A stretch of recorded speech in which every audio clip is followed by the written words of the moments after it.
રાજકોટ શહેરની અંદર આવતીકાલે 14 તારીખે ધૂળેટીનો તહેવાર ઉજવવામાં આવનાર છે. તેને ધ્યાનમાં રાખીને રાજકોટ શહેર પોલીસ દ્વારા સમગ્ર રાજકોટ શહેરની અંદર અલગ અલગ વિવિધ સંવેદનશીલ પોઈન્ટ્સ આઈડેન્ટિફાઈ કરવામાં આવ્યા છે. જે જગ્યાએ મોટી પ્રમાણમાં માણસો ભેગા થતા હોય તે બધા જે ટ્રાફિક પોઈન્ટ ઓફ વ્યૂથી તથા ઉજવણી પોઈન્ટ ઓફ વ્યૂથી જે પોઈન્ટ્સ છે તેને પણ આઈડેન્ટિફાઈ કરવામાં આવ્યા છે અને દરેકે દરેક પોલીસ સ્ટેશનમાંથી મહત્તમ સંખ્યામાં અધિકારી અને કર્મચારીઓ પેટ્રોલિંગ માટે ફાળવવામાં આવ્યા છે.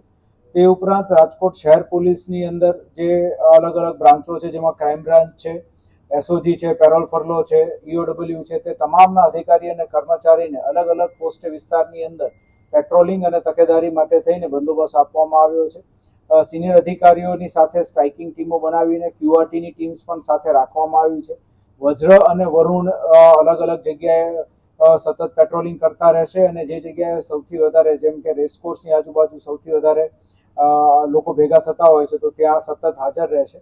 તે ઉપરાંત આવતીકાલે જુમાનો દિવસ પણ છે અને રમઝાન મહિનો પણ શરૂ છે, તો તેને ધ્યાનમાં રાખીને જેટલા પણ આગેવાનો છે, હિન્દુ મુસ્લિમ આગેવાનો છે, તે લોકોને સિનિયર અધિકારી કક્ષાએ તથા પોલીસ સ્ટેશન કક્ષાએથી પણ સંપર્ક કરવામાં આવ્યા છે અને શાંતિ સમિતિની બેઠકો પણ તમામ પોલીસ સ્ટેશનમાં બોલાવવામાં આવી છે.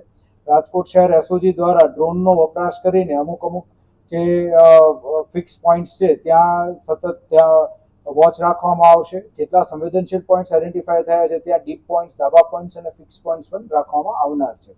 ટોટલ સિનિયર અધિકારી, પોલીસ કર્મચારી તથા હોમગાર્ડ અને ટીઆરબી બધું થઈને 1680 લોકોનો બંદોબસ્ત જે છે એ આવતીકાલે રાજકોટ શહેર પોલીસમાં લાગવામાં આવશે. ટોટલ 32 સેન્સિટિવ પોઈન્ટ્સ આપણે આઈડેન્ટિફાઈ કર્યા છે, જે અલગ અલગ પોલીસ સ્ટેશન વાઇઝ આઈડેન્ટિફાઈ કરેલા છે, જેમાં સૌથી વધારે જે છે એ ભક્તિનગર અને થોરાળા વિસ્તારમાં આઈડેન્ટિફાઈ કરેલા છે. તેનું લિસ્ટ અમે પછી તમારી સાથે શેર કરી દઈશું.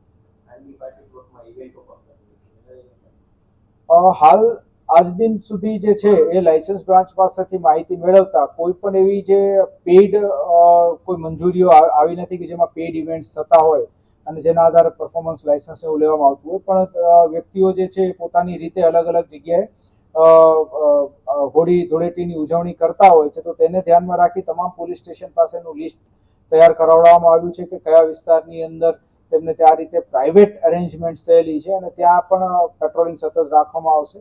પીસીઆર ઉપરાંત એક્સ્ટ્રા 10 વાહનો પણ કરવામાં આવ્યા છે પોલીસ પેટ્રોલિંગ માટે થઈને, જેની અંદર તમામ પ્રકારની રાયટ ગેર્સ એવું બધું પણ રાખવામાં આવ્યું છે, જે આવા તમામ પોઈન્ટ્સ પર સતત પેટ્રોલિંગ કરશે.